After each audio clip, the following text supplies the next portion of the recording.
Père, pendant que nous allons entrer dans ta parole, que je ne parle pas de moi, Seigneur, que je ne retranche ni ajouter quelque chose, mais que je puisse dire ce que dit le prophète, Père de gloire. Je m'abandonne à toi, Seigneur, utilise les dons que tu as mis à moi pour parler à ton peuple, que tu as acquis par ton propre sang. Nous te glorifions, nous te rendons grâce pour tout, dans le nom puissant de Seigneur Jésus-Christ, nous avons ainsi prié. Amen. Amen. Nous allons nous tenir debout pour lire la parole de Dieu. Prenons nos Bibles dans le livre d'Apocalypse, chapitre 10. Nous commençons au premier verset jusqu'à 7. C'est un passage familier que tous nous connaissons. Nous allons juste essayer de nous entretenir un tout petit peu là-dessus. Apocalypse chapitre 10, versets 1 à 7. Nous lisons au nom du Seigneur Jésus-Christ. Je vis un autre ange puissant qui descendait du ciel, enveloppé d'une nuée. Au-dessus de sa tête était l'arc-en-ciel et son visage était comme le soleil et ses pieds comme des colonnes de feu. Il tenait dans sa main un petit livre ouvert.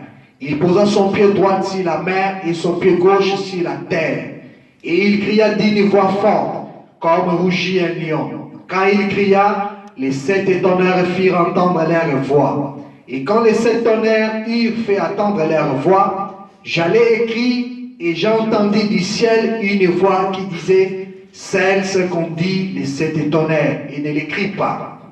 Et l'ange que je voyais debout sur la mer et sur la terre leva sa main droite vers le ciel et jura par celui qui vit au siècle des siècles, qui a créé le ciel et les choses qui y sont, la terre et les choses qui y sont, et la mer et les choses qui y sont, qu'il n'y aurait plus de temps. Mais qu'au jour de la voix du 7e ange, quand il sonnerait de la trompette, le mystère de Dieu s'accomplirait, comme il a annoncé à ses serviteurs, les prophètes. Nous allons prendre Apocalypse chapitre 8, juste le premier verset. Quand il ouvrit le 7e sceau, il y eut dans les ciels un silence d'environ une demi-heure. Vous pouvez vous asseoir. Que Dieu bénisse la lecture de sa parole. Ce matin, ou cet après-midi, nous allons nous entretenir un peu, comme vous le savez. Aujourd'hui, c'est le 28 février.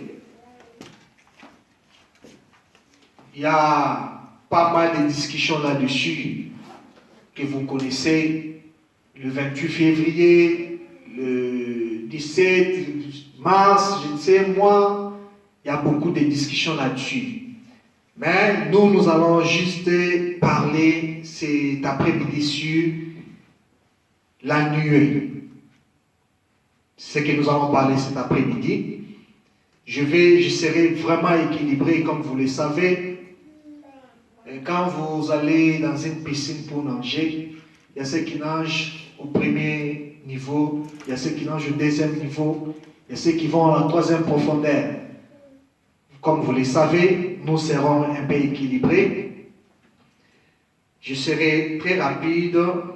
Je ne prendrai pas parce qu'il n'y a rien à ajouter. Vous avez toujours entendu parler de cela. Il y a le frère Benjamin qui n'est pas là, qui est en déplacement. Le frère Trésor m'a fait signe, il a dit qu'il est malade. Il est hospitalisé, je ne sais pas moi quand et comment, je ne sais pas. Nous allons prier pour lui un instant. Seigneur Père de gloire, nous prions pour ton fils, notre frère Trésor, qui a dit qu'il est malade. La Bible dit, tu es le grand guérisseur, le grand médecin. C'est par ta main ici que nous sommes guéris. Laisse que, oh Dieu, que les aides de la guérison, toi, Jéhovah Rapha, que tu le visites là où il est, qu'il soit guéri, qu'il soit rétabli dans le nom puissant de Seigneur Jésus-Christ de Nazareth. S'il y a encore un frère ou une sœur qui est malade quelque part ici à Istanbul, oh Dieu, qui souffre, il a besoin de toi. Visite-lui, Seigneur. Manifeste-lui ta gloire. Car la Bible dit que tu es le grand médecin. C'est toi qui guéris toutes nos iniquités, nos infirmités, toutes nos maladies. Guéris-les, Seigneur, pour la gloire de ton Saint-Nom. Nous nous souvenons aussi de notre frère Siméon, que tu as permis qu'il soit de notre côté. Oh Dieu, ils l'ont privé de la liberté, mais nous demandons par ta gloire que tu le visites, Seigneur, que tu le délivres de cet endroit-là. Ce n'est pas chez lui. Il doit être au milieu de nous, Seigneur. Nous implorons ta grâce. Si nous avons trouvé grâce à tes yeux, Seigneur, encore une fois, exauce-nous, Père. Qu'il soit libéré, Seigneur, qu'il soit au milieu de nous, qu'il puisse adorer avec nous, Seigneur, pour la gloire de ton Saint-Nom. Nous avons ainsi prié. Amen. Amen. Comme je disais, nous allons parler ici la nuée du 28 février. Et mais je serai un peu équilibré pour que, comme je viens de le dire, quand nous allons dans la piscine, il y a ceux qui nagent au premier profondeur, deuxième profondeur, troisième profondeur. Alors, quand vous prenez quelqu'un qui est au premier profondeur, vous l'amenez dans la troisième, il va s'ennuyer. C'est ça, non? C'est se noyer, voilà. Il va se noyer. Alors, nous allons rester avec les prophètes. Il y a une sœur qui était venue l'autre fois, que j'avais demandé, est-ce que tu vas revenir? Elle avait dit, non, je ne vais pas revenir. Elle était achoppée à cause des photos. Elle a dit, j'aime bien le message, mais quand elle était à Goma, elle avait visité une église du message, et là, dans cette église-là, il n'y avait pas de photos. Alors, quand il est arrivé ici, il a visité quelques frères. Il a dit que j'ai vu les photos, je me suis scandalisé. Pourquoi vous les mettez, pourquoi vous les gardez? Le dimanche passé, nous avons parlé sur les mémoriaux. Et il y a beaucoup de questions, s'il faut fêter le 28 février ou ne pas fêter. Tous nous se posons ces mêmes questions. Est-ce que c'est important, ce n'est pas important? Mais moi, je vais dire, je vais juste éclaircir un tout petit peu. Quand Dieu avait dit à Josué de prendre le pied qui était au milieu du Jourdain, de les poser, la Bible dit que c'était pour garder un souvenir. En fait, que quand les enfants viendront, qu'ils puissent connaître ce que Dieu avait fait dans leur temps. Amen. C'était un mémorial. Ils devaient garder ça. Nous avons vu la définition des mémorials. Ça peut être une statue pour garder souvenir de ce qui était passé. C'est ce que Dieu avait demandé aux enfants d'Israël. De monter les 12 pierres, de le mettre là comme un monument. Et moi je crois de tout mon cœur que ces symboles ici, ce sont des mémoriaux. De ce que Dieu a fait dans notre temps. Vous connaissez l'histoire de cet ange ici. Frère dit que cette photo, ce n'est pas sa photo, c'est la photo de l'ange du Seigneur. Cette colonne de feu, c'est ce qui a marché avec les enfants d'Israël. Mais dans ces temps-là, comme il n'y avait pas de caméras, il n'y avait pas de photos, personne ne pouvait les photographier. Mais dans cet âge ici, Dieu a voulu se photographier. Il a voulu se montrer aux gens du monde. Amen. Qu'il est le même hier, aujourd'hui, éternellement. L'exemple est Paul. Quand il était en chemin de Damas, il est parti pour aller persécuter les saints. Du coup, il a rencontré une colonne de feu, une lumière devant lui. Et il a dit, qui es-tu, Seigneur? Et l'ange a dit, je suis Jésus que tu persécutes. Madame dit que Jésus était retourné dans la forme du Père, la forme de la colonne de feu. Amen. Et dans ce temps du soir, il s'est photographié avec notre prophète. Pendant que les gens, ces gens-là se moquaient de lui dans cette réunion-là, et quand ils ont tiré les photos, cette colonne de feu est sortie sur sa tête, et ça a été analysé à Washington DC. Ils ont voulu connaître si c'était une main ou quelque chose qui a frappé sur l'appareil, et alors ils se sont dit non, c'était un être surnaturel qui s'est fait photographier pour la première fois. Et cette photo ici, ce n'est pas une photo, c'est une peinture. Frère me dit, Hoffman, cet artiste, a dessiné à peu près ce que lui il avait vu.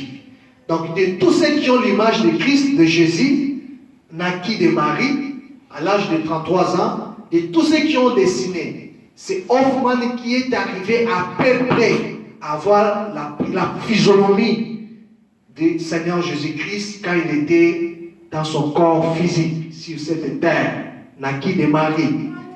Et Frère Branham m'a dit, c'est pour cela que je les garde encore chez moi. C'est pour se rappeler de son Seigneur. Et il a voulu que nous puissions l'utiliser. On n'a pas la photo de la nuée ici. C'est encore un mémorial. Moi, je dis que s'il faut parler de ça, on parle comme un mémorial. Parce que nos enfants, nos petits-fils, ceux qui viendront, s'il y a encore une génération, ils vont connaître ce que Dieu a fait dans cet âge ici. Amen. Alors nous ne pouvons pas passer la journée d'aujourd'hui sans pour autant parler de ce que Dieu a fait dans ce temps de la fin. De ce que Dieu a fait. Et cette nuit-là, si c'était ici, notre sœur là qui a refusé de venir parce que les photos l'ont scandale, je l'ai dit, Dieu sait pourquoi il a mis cette pierre d'achèvement pour toi. Tu visites toujours le message, ça c'est la troisième fois que tu viens dans une église du message. Dieu a permis que ça soit là pour que tu sois scandalisé. Mais tu dois prier pour demander à Dieu de te donner la révélation. Ça signifie quoi? Nous ne les gardons pas pour plaire seulement. La photo des prophètes, il a beaucoup de photos. Pourquoi nous allons garder sa photo ici? Ça n'a pas d'importance. Si nous gardons cette photo ici, c'est à cause de la colonne de feu et c'est un mémorial. Et ce que Dieu a fait dans notre temps. Même la colonne de nuée, Frère dit, selon la Bible, la journée, il marchait comme une colonne de nuée, mais la nuit, il prenait la forme de la lumière.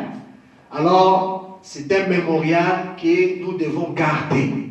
Nous pouvons en parler pour que nos enfants, nos petits-fils, s'il y a encore une génération, qu'ils savent ce que Dieu a fait dans ces jours ici. Amen. Je crois que nous sommes d'accord à ce point.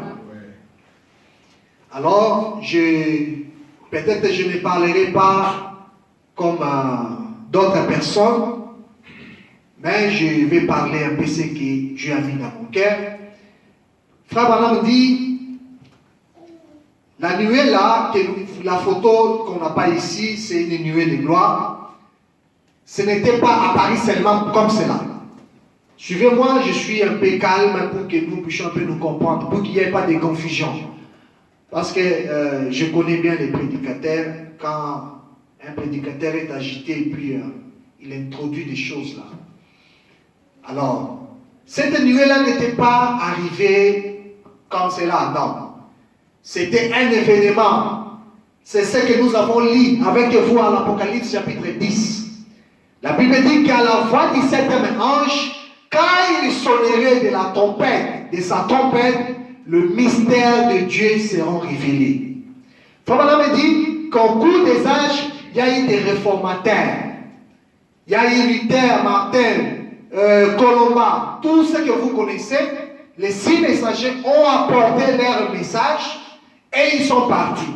Mais ils ont laissé un suspense de points et qui était très important. Et comme vous le savez, le Élie de Malachie 4 vient faire des choses, rétablir l'autel, ramener le cœur de père des enfants au père apostolique et préparer la venue du Seigneur. Amen. Et la venue du Seigneur, aujourd'hui nous allons se limiter seulement la nuit, nous n'allons pas trop entrer à l'intérieur, pas trop. Et nous allons pouvoir un peu expliquer là-dessus. Alors, avant que cette nuée-là puisse apparaître, il fallait que le septième ange soit sur la terre. Le septième ange, c'était le précurseur du Seigneur Jésus-Christ. À la venue du Seigneur, au premier venu, quand Jésus-Christ était venu, avant qu'il vienne, la Bible dit qu'il fallait qu'Élie vienne premièrement. Et Élie était venu pour préparer la première venue du Seigneur.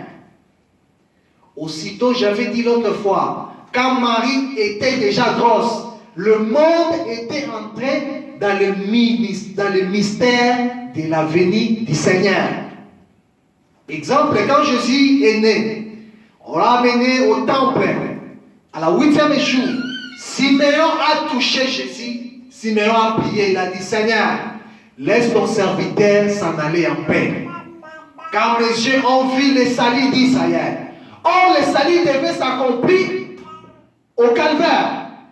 Il fallait que Jésus puisse verser son sang afin que nous puissions avoir le salut.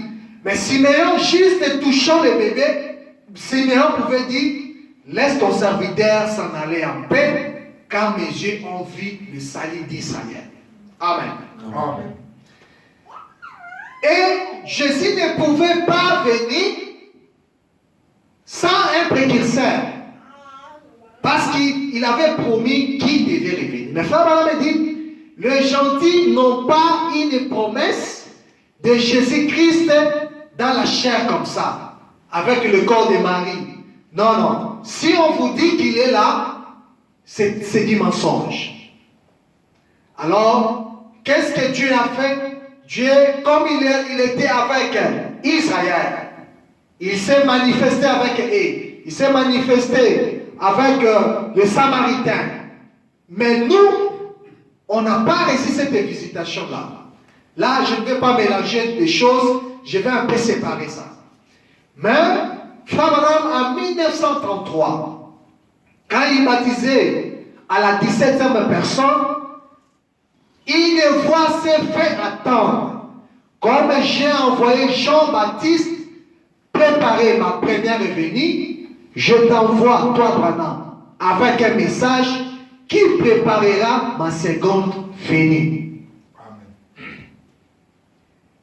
Frère Branham attendait cela impatiemment. Frère Branham prêchait, il attendait que cela puisse s'accomplir. En 1933, il a baptisé, la voix s'est fait attendre, il a continué à prêcher, à prêcher, à prêcher.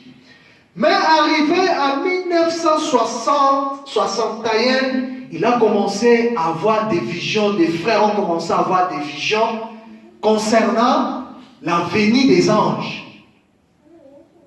Il a parlé de ça dans la prédication. Comme j'avais dit, je ne parlerai pas peut-être comme d'autres prédicateurs, mais je serai un peu calme. Monsieur, est-ce le signe de la fin? Prêché le 30 décembre 1962. Frère Branham dit, paragraphe 81, 80, 81 jusqu'à 85, il rencontre la vision que le frère Junior Jackson avait reçue. Il rencontre la vision que le frère Roy Robinson avait reçu. Il rencontre la vision du frère Norman. Il rencontre la vision de tous ceux qu'ils ont reçu. Il y avait même la sœur Collins qui avait reçu la vision. Parce que les sceaux devaient être ouverts. Le monde était resté en suspense. Ils attendaient qu'est-ce qui devrait arriver. Quand nous avons lu avec vous, Apocalypse chapitre 8, quand les sceaux sont ouverts, il y a eu un silence d'environ une demi-heure. Frère m'explique pourquoi ce silence-là. C'est ce que nous allons parler la nuit du 28 février. Pourquoi ce silence-là environ une demi-heure? Alors, avant que cela arrive, Dieu a parlé à Frère Branham qui devait déménager, qu'une maison devait être construite. Et puis il y a un frère, je passe rapidement parce que vous connaissez déjà l'histoire. Il y avait un frère qui travaillait à la construction. Et puis c'était accompli comme Dieu avait dit à Frère Branham. Je commence au paragraphe 80. Maintenant, pour vous montrer, sachant ce qu'il allait arriver, Frère Jackson eut un songe. Il ne pouvait pas s'en défaire. J'étais en train de quitter son église et il ne pouvait pas supporter cela. Cela fait combien de temps, Frère Jackson? Frère Jackson répondit, Répond, j'ai eu le songe en février 61. Il a eu le songe en février 61. Il s'approcha de moi et me dit, il y a quelque chose sur mon cœur que je dois vous dire, frère Branham. J'ai dit, allez-y, frère Jackson. Allez-y, frère Jackson. Là, c'est le frère qui est en train d'expliquer ce qu'il avait vu à frère Branham.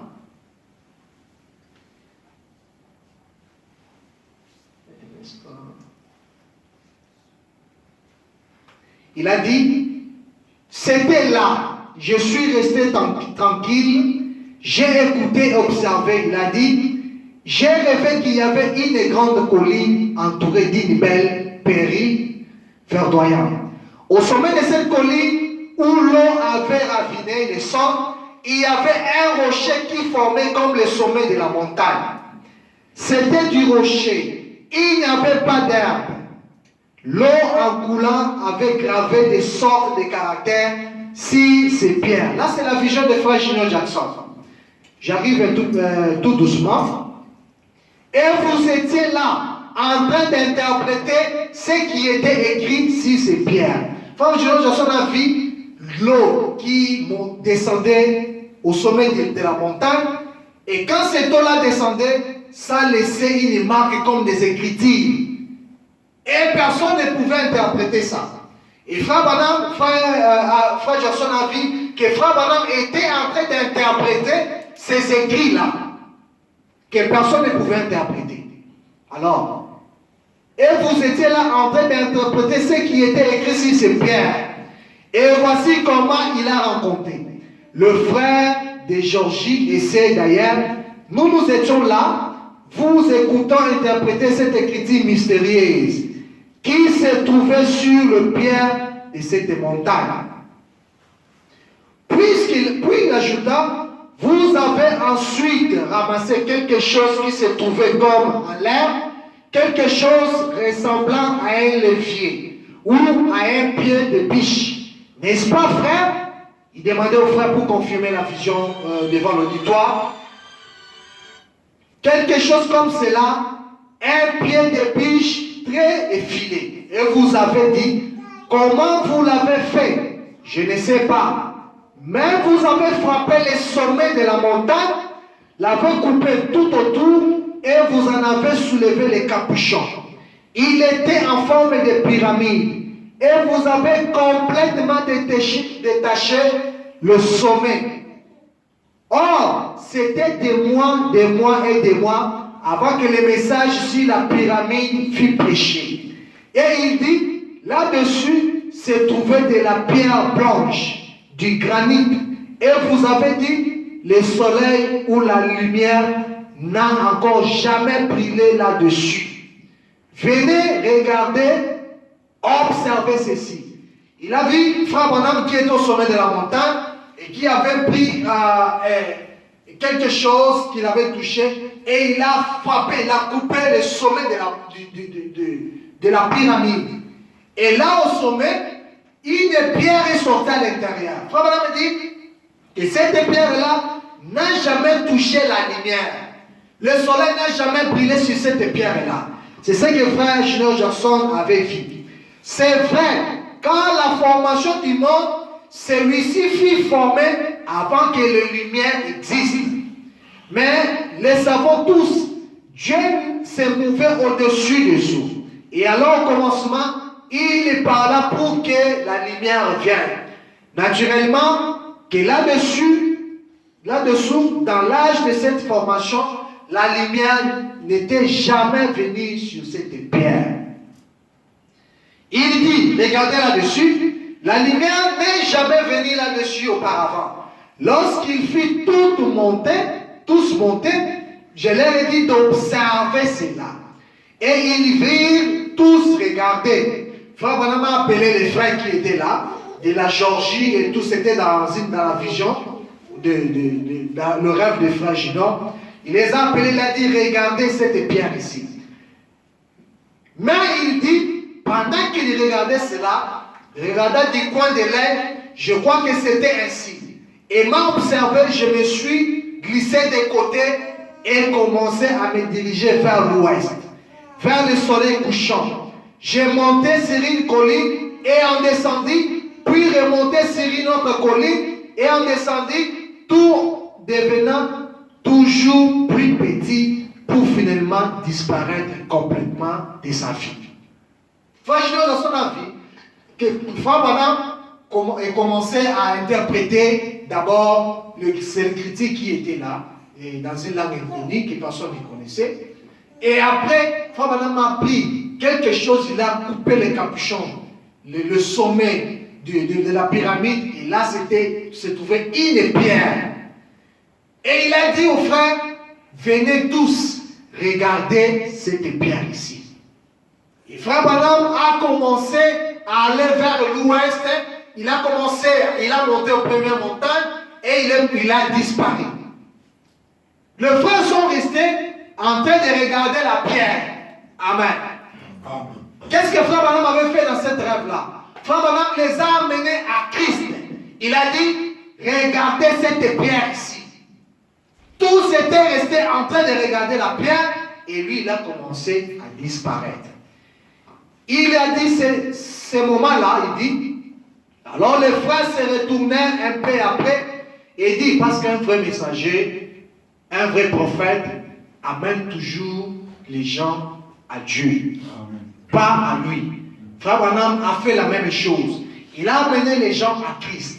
Il a dit, ne me regardez pas moi, Branham, mais regardez cette pierre ici. La pierre qui était blanche, que le soleil n'a jamais touchée. Il dit à ce moment, il dit, alors les frères se retournèrent un peu après et dit, a-t-il disparu? Où est-il allé? Et il dit que certains partis dans cette direction, l'autre dans celle-là, et l'autre dans une autre encore. Mais que très peu restèrent pour regarder ce que je leur avais dit. C'est ça. C'est tous les débats que vous voyez dans le message. C'est tout ce que vous voyez dans le message.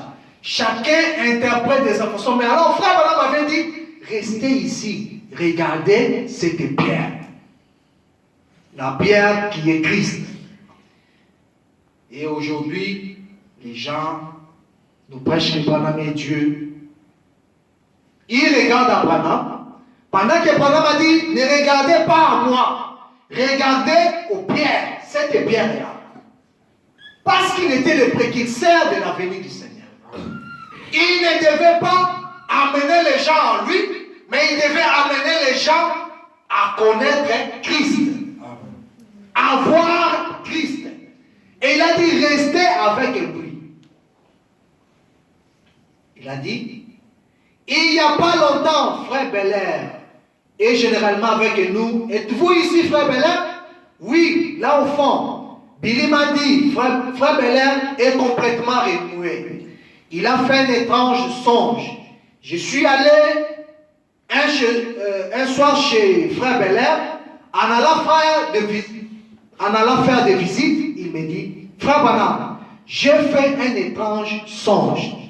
J'ai rêvé que je descendais une rivière en direction de l'ouest. Remarquez que le frère Jackson avait vu que le frère Branham partait à l'ouest et le frère Belair voit encore l'ouest. Frère Branham, j'ai fait un étrange songe. J'ai rêvé que je descendais une rivière en direction de l'ouest. Il y avait une route du côté gauche. Et j'étais sur le côté gauche de la route me dirigeant vers l'ouest. En train, semblait-il de courir près du bétail. Sur le côté droit, j'ai remarqué tout à coup, après être arrivé là, que vous étiez en train de rassembler un grand troupeau de bétail. Et il y avait là beaucoup de pâtures. Puis vous avez pris ces bétails et vous lui avez fait commencer à remonter la rivière. Et semble-t-il, je dois lui avoir fait signe de la tête de surveiller ces bétails. Il dit, maintenant, ce sera facile pour ces bétails. Je sais qu'il ira où il y a le moins de résistance. Mais frère Branham veut qu'il reste sur le côté droit de cette rivière. Ainsi, je vais remonter cette route et les empêcher de traverser la rivière de ce côté et les garder de ce côté-là. Mais il remarqua que je n'ai pas continué à suivre les bétails. C'est ça le problème. Dans la vision, il voit que Frère Branham lui dit de garder les bétails qui ne partent pas de l'autre côté. Mais dans cette même vision, il voit que Frère Branham est en train de les regarder. Il a laissé garder le bétail. Mais que j'allais en direction de l'ouest. Il dit, il doit être en train de rechercher des animaux égarés. Lui, Frère Branham est allé à l'ouest pour rechercher les animaux égarés. À peine avait-il terminé de me raconter les songes que je l'ai vu, puis remarqué. Il dit qu'il devint un peu soupçonné à mon sujet. Il alla donc regarder à nouveau. Il dit que je suis arrivé vers une montagne massive et que tout à coup j'ai disparu. Pourquoi tous voient que Frère Branham disparaît? Il se demandait ce qui n'allait pas. Il descendit et à côté de lui, il y avait une petite rivière qui se partageait sur la gauche. Bon, quand lui, le prophète, qui est le prophète de l'âge, il était en train de garder de bétail, de troupeaux. Mais il les amenait toujours à voir Christ. Moi, je crois que chaque prédicateur devait faire la même chose. Il devait amener les gens à voir Christ au lieu d'amener les gens vers lui. Mais aujourd'hui, le pasteur amène les gens vers eux. Au point que quand vous lisez les prophètes, ils disent, notre pasteur n'a pas dit ça. Mon pasteur n'a pas prêché ça. Mon pasteur n'a pas prêché ça. Il rejette tout en bloc. Pourquoi? Parce que les pasteurs ont amené les gens vers eux. Au lieu d'amener les gens vers l'absolu qui est le message. Amen. Au lieu d'amener les gens vers Christ. C'est ça le problème que nous avons aujourd'hui dans les messages. Et Frère Branham me dit, quand vous mangez comme le pasteur Kayumbi dit toujours, ne me jetez pas dans la poubelle avec la chose. Je suis votre frère. Mais prenez ce qui est bien, jetez ce qui est mauvais, gardez-moi votre frère. Je le dirais aussi comme ça. Comme Frère Branham dit, quand il mange la tarte, si on te donne, on te servait une tarte, tu ne vas pas jeter le plateau, tu ne vas pas jeter l'assiette parce qu'il y a de petites pierres. Mange la nourriture qui te convient et le reste, mets ça de côté. Alors si je dis quelque chose qui n'est pas conforme selon quelqu'un ou selon ce qu'il connaît, mettez ça seulement de côté. J'avais dit que je ne vais pas parler comme tout le monde. Et il remarqua qu'à côté de moi,